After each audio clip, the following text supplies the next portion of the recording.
ഒരമ്മ, ഞാൻ എൻ്റെ ഡീറ്റെയിൽസ് ഒന്നും പറയുന്നില്ല, വലിയ പ്രതിസന്ധിയിൽ കുഞ്ഞ് എപ്പോൾ വേണേലും ആത്മഹത്യ ചെയ്യുന്ന വക്കിൽ നിൽക്കുന്ന ഒരമ്മ എപ്പോഴും എന്നോട് പ്രാർത്ഥിക്കാനായിട്ട് ഇങ്ങനെ കാര്യങ്ങൾ പറഞ്ഞുകൊണ്ടിരിക്കും, മെസ്സേജ് അയച്ചുകൊണ്ടിരിക്കും. വിളിക്കാനുള്ള ബുദ്ധിമുട്ട്, അസൗകര്യം കൊണ്ട് അവരെപ്പോഴും പറയും, അച്ഛൻ പ്രാർത്ഥിക്കണം.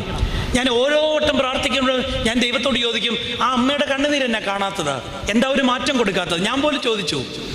പക്ഷേ അത് നമ്മുടെ വാശിയാണ്. നമ്മുടെ പ്രാർത്ഥനയ്ക്ക് ഇന്ന രീതിയിൽ തന്നെ ഒരു മറുപടി.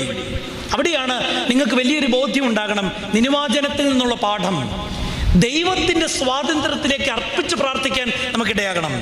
അപ്പോൾ ഉണ്ടാകുന്ന മാറ്റം എന്താ? നമ്മുടെ പ്രാർത്ഥനാ വിഷയങ്ങൾക്ക് ചിലപ്പോൾ മാറ്റം ഉണ്ടാകത്തില്ല. അവിടെയാണ് ഈ നവീന വിഭാഗങ്ങളോടുള്ള എൻ്റെ പരാതി.